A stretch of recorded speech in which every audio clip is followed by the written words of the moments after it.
ഏറെ വേദനയോടുകൂടി തന്നെ അത് പറയേണ്ടിയിരിക്കുന്നു. അഹമ്മദാബാദിലെ ആ വിമാന ദുരന്തത്തിൽ രാജ്യം ഈ അടുത്ത് കണ്ടതിൽ വെച്ച് ഏറ്റവും ഭീകരമായ വിമാന ദുരന്തത്തിൽ മുഴുവൻ ആളുകളും മരിച്ചുവെന്നാണ് ഇപ്പോൾ പുറത്തു വന്നിരിക്കുന്ന സ്ഥിരീകരണം. മരിച്ചവരിൽ ഗുജറാത്ത് മുൻ മുഖ്യമന്ത്രി വിജയ് രൂപാണിയും ഉൾപ്പെട്ടിരിക്കുന്നു എന്നുള്ളതാണ് ഏറ്റവും പുതിയ വാർത്ത എന്ന് പറയുന്നത്. അതോടൊപ്പം തന്നെ മലയാളി കൂടിയായ പത്തനംതിട്ട പുല്ലാട് സ്വദേശിയായ നഴ്സ് രഞ്ജിതയും ഈ വിമാനത്തിൽ ഉണ്ടായിരുന്നുവെന്നാണ് മനസ്സിലാക്കാൻ കഴിയുന്നത്.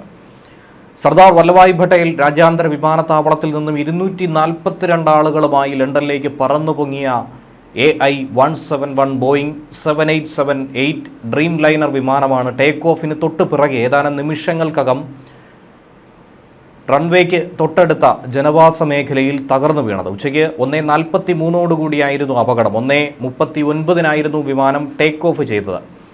4 മുതൽ 6 മിനിറ്റുകൾക്കുള്ളിൽ തന്നെ ഈ ദുരന്തം സംഭവിച്ചു. അഹമ്മദാബാദിൽ എയർ ഇന്ത്യ വിമാനം അപകടത്തിൽപ്പെട്ടതിന് കാരണം എന്ത് എന്നുള്ളതാണ് ആ സമയം മുതൽ ഈ നിമിഷം വരെ ഏവരും ഉന്നയിച്ചുകൊണ്ടിരിക്കുന്ന പ്രധാനപ്പെട്ട ചോദ്യം. ഇതിന് കാരണമായി പറയുന്നത് എന്താണ്? പൈലറ്റിൻ്റെ ഭാഗത്ത് നിന്നും ഏതെങ്കിലും തരത്തിലുള്ള അപാകത ഉണ്ടായോ എന്ന ചോദ്യത്തിന് ഏറെ പരിചയസമ്പന്നതയുള്ള പൈലറ്റും കോ പൈലറ്റും തന്നെയായിരുന്നു കോക്പിറ്റിൽ ഉണ്ടായിരുന്നത്. എയർ ഇന്ത്യ വിമാനത്തിൻ്റെ കാലപ്പഴക്കമായിരുന്നു ഇതിന് കാരണമെന്ന് ചോദിക്കുമ്പോൾ കേവലം 10 മുതൽ 11 വർഷം വരെ പഴക്കമുള്ള വിമാനമാണ്.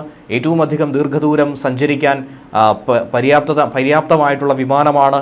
അതോടൊപ്പം തന്നെ പറയുന്നത് വലിയ വിൻഡോകൾ, അതോടൊപ്പം തന്നെ സുരക്ഷാ സംവിധാനങ്ങൾ, ഇതൊക്കെ തന്നെ ഒരുക്കിയിട്ടുള്ള എയർ ഇന്ത്യ വിമാനം എങ്ങനെയാണ് അപകടത്തിൽ പെടുന്നത്?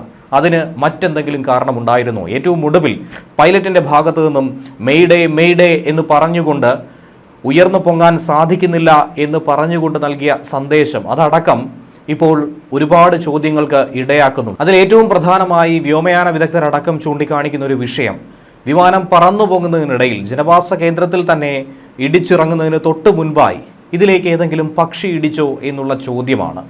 അപകട സമയത്ത് വിമാനത്തിൻ്റെ വേഗത ഉൾപ്പെടെ കണക്കിലെടുക്കുമ്പോൾ അങ്ങനെ ഒരു സാധ്യതയെ ഒരു കാരണവശാലും തള്ളിക്കളയാൻ കഴിയില്ല എന്ന് വിദഗ്ധർ ചൂണ്ടിക്കാണിക്കുന്നുണ്ട്. അതുകൂടാതെ ടേക്ക് ഓഫ് ചെയ്യുന്ന സമയത്ത് പക്ഷി ഇടിച്ചു കഴിഞ്ഞാൽ ഒരു നിശ്ചിത വേഗത കൈവരിക്കുന്നതിൽ നിന്ന് വിമാനത്തെ പിന്നോട്ട് വയ്ക്കും.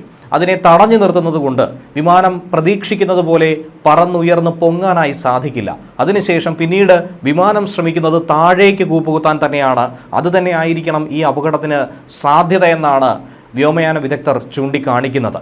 മുൻ സീനിയർ പൈലറ്റായിട്ടുള്ള ക്യാപ്റ്റൻ സൗരവ് ഭട്നാഗറാണ് ഇങ്ങനെ ഒരു അനുമാനത്തിലേക്ക് എത്തിയിരിക്കുന്നത്. അദ്ദേഹത്തിൻ്റെ ഈ തിയറി ഇപ്പോൾ ദേശീയ മാധ്യമങ്ങൾ റിപ്പോർട്ട് ചെയ്യുകയാണ്. അദ്ദേഹം പറഞ്ഞതനുസരിച്ച് വിമാനത്തിൽ ഒരുപക്ഷെ പക്ഷി ഇടിച്ചതിൻ്റെ ഫലമായി, ഒരു പക്ഷിയല്ല ഒന്നിലധികം പക്ഷികൾ ഇടിച്ചതിൻ്റെ ഫലമായി ഉണ്ടാകുന്ന ബുദ്ധിമുട്ട് 2 എഞ്ചിനുകളുടെയും പ്രവർത്തനക്ഷമതയെ അത് ഒരുപക്ഷെ സാരമായി ബാധിക്കും. അങ്ങനെ എഞ്ചിൻ പവർ നഷ്ടപ്പെട്ടത് മൂലം വിമാനത്തിന് പറന്നു പൊങ്ങാൻ കഴിയാതെ താഴേക്ക് കൂപ്പുകുത്തുകയായിരിക്കാം ചെയ്തിരിക്കുന്നത്. അതിന് കാരണമായി പറയുന്നത് വളരെ മികച്ച രീതിയിൽ തന്നെയായിരുന്നു ടേക്ക് ഓഫ് എന്ന് പറയുന്നത്.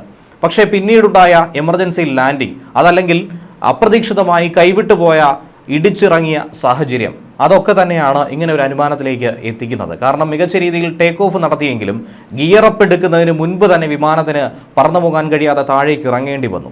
അങ്ങനെ സംഭവിക്കുന്നത് സാധാരണഗതിയിൽ എഞ്ചിൻ്റെ ഭാഗത്തു നിന്നും പവർ ലഭിക്കാതെ വരുമ്പോഴാണ്. എഞ്ചിൻ ഫെയില്യൂർ ആകാനുള്ള സാധ്യത അതുതന്നെയാണ് ഈ പക്ഷി ഇടിച്ചതുമായി ബന്ധപ്പെട്ട അനുമാനത്തിലേക്ക് പറയുന്നത്. കാരണം വിമാനത്തിന് നിശ്ചിത വേഗത കൈവരിച്ച് ഉയരാൻ കഴിയാതിരുന്നത് എന്തുകൊണ്ടാണ് എന്നുള്ള ചോദ്യങ്ങൾക്കുള്ള ഉത്തരം കൂടിയാണിത്.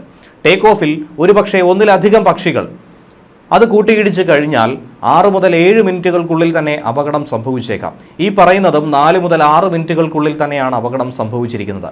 സാങ്കേതിക പ്രശ്നങ്ങൾ പറയാനായി സാധിക്കില്ല എന്നുള്ള ഒരു കാര്യം കൂടിയുണ്ട്. കാരണം വിമാനത്തിന് 11 വർഷം മാത്രമാണ് പഴക്കമുള്ളത്. വിമാനത്താവളത്തിനപ്പുറം ഒരു ജനങ്ങൾ തിങ്ങിപ്പാർക്കുന്ന ജനവാസ കേന്ദ്രത്തിലാണ് ഈ അപകടം സംഭവിച്ചിരിക്കുന്നത്. ആ മേഖലയിൽ പക്ഷികൾ ഉണ്ടാകാനുള്ള സാധ്യത വളരെ കൂടുതലാണ്. നമുക്ക് അറിയാവുന്ന ഒരു വസ്തുത കൂടിയാണത്. അതുകൊണ്ട് ഇനിയുള്ള വിശദാംശങ്ങൾ പുറത്തു വരേണ്ടതുണ്ട്. ബ്ലാക്ക് ബോക്സ് അടക്കം ശേഖരിച്ച് അന്വേഷണം നടത്തുമ്പോൾ എന്താണ് ശരിക്കും സംഭവിച്ചത് എന്നുള്ളത് പുറത്തു വരും എന്നുകൂടിയാണ് വ്യോമയാന വിദഗ്ധർ ഈ സാഹചര്യത്തിൽ ചൂണ്ടിക്കാണിക്കുന്നത്. തകർന്നു വീഴുന്നതിന് തൊട്ട് മുൻപ് പൈലറ്റ് മെയ്ഡേ കോൾ നൽകിയിരുന്നു. അതുകൊണ്ട് തന്നെ അപകടം നടക്കുമെന്ന കാര്യം പൈലറ്റ് മുൻകൂട്ടി കണ്ടിരുന്നു. എന്തോ ഒരു അപകടം അവിടെ സംഭവിച്ചതായി പൈലറ്റിനും ബോധ്യമായിരുന്നു. ദുരന്തമുണ്ടാകുമ്പോൾ എമർജൻസി ലാൻഡിങ്ങിന് വേണ്ടിയിട്ടാണ് മെയ്ഡേ സന്ദേശം സാധാരണഗതിയിൽ നൽകുന്നത്. അങ്ങനെ ഒരു അപകടം സംഭവിച്ചുവെന്ന് ATCയെ അറിയിക്കാൻ വേണ്ടിയിട്ടാണ് അങ്ങനെ ഒരു സൂചന നൽകിയിരിക്കുന്നത്. പക്ഷേ അതിനുശേഷം ബന്ധം വിച്ഛേദിക്കപ്പെട്ടു. അഹമ്മദാബാദിൽ സന്ദേശം എത്തിയതിന് പിറകെ തന്നെ വിമാനം തകർന്നു വീണ് തീ ഉയർന്നു പൊങ്ങുകയായിരുന്നു. പിന്നീട് പുകയുടെ കൂമ്പാരം തന്നെയാണ് കാണാനായി സാധിച്ചത്. എയർ ട്രാഫിക് കൺട്രോളിൽ നിന്നുള്ള പ്രതികരണം വിമാനം റിസീവ് ചെയ്തിട്ടില്ലെന്ന് DGCA പ്രസ്താവനയിലൂടെ തന്നെ പറയുന്നുണ്ട്. 625 അടി മുകളിലേക്ക് പോയതിനു ശേഷമാണ് ഈ വിമാനം തകർന്ന് താഴേക്ക് വീണത്. അതായത് പറന്ന് പൊങ്ങുന്നതിൽ ഇതിന് ബുദ്ധിമുട്ടൊന്നും തന്നെ ഉണ്ടായിരുന്നില്ല. അതിനുശേഷമുണ്ടായ എഞ്ചിൻ തകരാറായിരിക്കാം ഇതിലേക്ക് നയിച്ചത്. അതല്ലെങ്കിൽ ചിലർ ചൂണ്ടിക്കാണിക്കുന്നത് പോലെ തന്നെ പറന്ന് പൊങ്ങിയ സാഹചര്യത്തിൽ വിമാനത്തിൻ്റെ ടെയിലെൻഡ് ഒരു മരത്തിലിടിച്ചു എന്നൊക്കെയുള്ള അനുമാനങ്ങളുണ്ട്. അതിന് കാരണമായി വന്നിരിക്കുന്ന സാഹചര്യങ്ങൾ എഞ്ചിൻ ഫെയില്യൂർ ആണോ, അങ്ങനെയൊക്കെയുള്ള പലവിധ വസ്തുതകൾ ഈ സാഹചര്യത്തിൽ അനുമാനങ്ങളായി ഉയർന്നു കേൾക്കുന്നുണ്ട്. 242 പേർ എയർ ഇന്ത്യ വിമാനത്തിലുണ്ടായിരുന്നു. അവരൊക്കെ തന്നെ മരണപ്പെട്ടു എന്ന് തന്നെയാണ് സ്ഥിരീകരിക്കുന്നത്. 230 യാത്രക്കാരും 12 ക്രൂ അംഗങ്ങളും ഇതിൽ ഉൾപ്പെട്ടിരിക്കുന്നു. 2 കൈക്കുഞ്ഞുങ്ങളും 11 കുട്ടികളും യാത്രക്കാരിൽ ഉൾപ്പെടുന്നു എന്നുള്ളതാണ് മറ്റൊരു വസ്തുത. എയർ ഇന്ത്യയുടെ ബോയിങ് 787 ഡ്രീം ലൈനർ വിമാനമാണ് മെഘാണി നഗർ പ്രദേശത്ത് തകർന്നു വീണത്. രക്ഷാപ്രവർത്തനങ്ങൾക്ക് വേണ്ടി ദേശീയ ദുരന്ത പ്രതികരണ സേനയുടെ 6 സംഘവും BSFിന്റെ 2 സംഘവും CSFും രംഗത്തുണ്ടായിരുന്നു. കൂടാതെ വെസ്റ്റേൺ റെയിൽവേയുടെ ഡിസാസ്റ്റർ മാനേജ്മെന്റ് സംഘവും സ്ഥലത്തെത്തിയിരുന്നു. ഈ വിമാനം ഇടിച്ചിറങ്ങിയത് ഒരു കോളേജ് ഹോസ്റ്റലിലേക്കായിരുന്നു. വിജയ് മെഡിക്കൽ കോളേജിൻ്റെ ഹോസ്റ്റലിന് മുകളിലേക്കാണ് ഈ വിമാനം തകർന്നു വീണത്. അവിടെ ഉണ്ടായിരുന്ന MBBS PG വിദ്യാർത്ഥികൾക്ക് പരിക്ക് സംഭവിച്ചു എന്നുള്ള വാർത്തയുണ്ട്. അവരെയൊക്കെ തന്നെ ആദ്യം ആശുപത്രിയിലേക്ക് മാറ്റിയിട്ടുണ്ട്. വിമാനം ഹോസ്റ്റലിന് മുകളിലേക്ക് വീണ് കത്തിപ്പിടിക്കുകയായിരുന്നുവെന്നാണ് പ്രാദേശിക മാധ്യമങ്ങളും ദൃക്സാക്ഷികളും അടക്കം പറഞ്ഞിരിക്കുന്നത്. വിമാനത്തിൻ്റെ ഒരു ഭാഗമാണ് ഈ ഹോസ്റ്റലിലെ മെസ്സിന് മുകളിലേക്ക് വീണത്. സംഭവസ്ഥലത്തെ ദൃശ്യങ്ങൾ പുറത്തു വന്നിട്ടുണ്ട്. ഉച്ചസമയമായതുകൊണ്ട് തന്നെ നിരവധി ആളുകൾ മെസ്സിലിരുന്ന് ഭക്ഷണം കഴിക്കുകയായിരുന്നു. ഭൂരിഭാഗവും ഈ മേഖല തകർന്ന നിലയിലാണ്. അതിൻ്റെ ചിത്രങ്ങളടക്കം പുറത്തു വന്നിട്ടുണ്ട്. വിദ്യാർത്ഥികളുടെ ആരോഗ്യനില എന്ത് എന്നതിനെക്കുറിച്ചുള്ള വിവരങ്ങൾ പുറത്തു വരുന്നതാണ്. 400-ലധികം PG വിദ്യാർത്ഥികൾ ഈ മെഡിക്കൽ കോളേജിൽ പഠിക്കുന്നുണ്ട്. അവരുടെ ഹോസ്റ്റലിൻ്റെ ഒരു വശം മുഴുവനും തകർന്നിരിക്കുന്ന ഒരു സാഹചര്യം കൂടിയായിരുന്നു. 30-ലധികം കുട്ടികൾ ഇപ്പോൾ ആശുപത്രിയിലുണ്ടെന്നാണ് നമുക്ക് ലഭ്യമാകുന്ന വിവരം. അതുപോലെ തന്നെ മലയാളികളെ സംബന്ധിച്ച് ഏറ്റവും വൈകാരികമായ, ഏറ്റവും വേദനിപ്പിക്കുന്ന ഒരു വിഷയമെന്ന് പറയുന്നത് ഈ വിമാന ദുരന്തത്തിൽ മലയാളിയായ രഞ്ജിത ഗോപകുമാരൻ നായരും മരണപ്പെട്ടു എന്നത് സ്ഥിരീകരിച്ചു കഴിഞ്ഞു. ജില്ലാ കളക്ടർ തന്നെ ഇക്കാര്യം വ്യക്തമാക്കുന്നു. പത്തനംതിട്ട തിരുവല്ല സ്വദേശിനി കൂടിയാണ്. ലണ്ടനിൽ ജോലി ചെയ്യുന്ന രഞ്ജിത നാട്ടിൽ സർക്കാർ ജോലി ലഭിച്ച സാഹചര്യത്തിൽ അതിൽ ജോലിയിൽ പ്രവേശിക്കാൻ വേണ്ടി അവധിയെടുത്ത് നാട്ടിലെത്തിയതായിരുന്നു. സർക്കാർ ജോലിയിൽ നിന്നും അവധിയെടുത്ത് ലണ്ടനിലേക്ക് മടങ്ങുന്ന സാഹചര്യത്തിലാണ് ഇങ്ങനെ ഒരു അപകടം സംഭവിച്ചത് പോലും.